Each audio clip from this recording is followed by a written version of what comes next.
গ্রামে গ্রামে এখন নির্বাচনী আবহ, সড়কে রঙিন পোস্টার নির্বাচনী আমেজ বাড়িয়েছে। আরও প্রচারণায় জমে উঠেছে উপজেলা নির্বাচনের দ্বিতীয় ধাপ।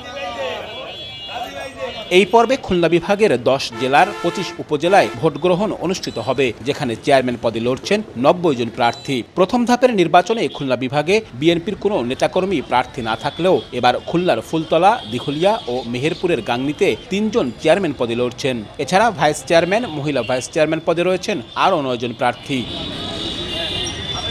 এরই মধ্যে প্রার্থীদের বহিষ্কার করা হয়েছে দল থেকে। তবুও নির্বাচনের মাঠে অনড় বিএনপি নেতারা। তাদের দাবি, মানুষের জন্যই রাজনীতি তাদের। আমি মানুষের স্বার্থে নির্বাচনের মাঠে আসছি, মানুষের আশা আকাঙ্ক্ষা পূরণ করার জন্য নির্বাচনের মাঠে আসছি। মানুষের চাওয়া যে আমাকে নির্বাচনের মাঠে তারা দেখতে চায়। মানুষের আস্থা আমার উপরে যেটা আছে, এই নির্বাচনে আমি আমার আত্মবিশ্বাসের উপরে দাঁড়িয়ে প্রতিদ্বন্দ্বিতা করছি এবং ইনশাল্লাহ আমার বিজয় হবে। এদিকে অধিকাংশ উপজেলায় আওয়ামী লীগের একাধিক প্রার্থী থাকলেও উৎসব মুখর পরিবেশে জনপ্রিয়তা যাচাই শেষে জয়ের হাসি হাসতে চান তারা। যোগ্য প্রার্থী বেছে নেবেন, যোগ্য প্রার্থীকেই মানুষ ভোট দেবে। প্রতিবন্ধকতা সৃষ্টি করে এই কাজগুলো অব্যাহত কিছু কিছু জায়গায় আছে। নির্বাচন সংশ্লিষ্ট যারা জড়িত আছেন, আপনারা এদিকে নজর দিবেন।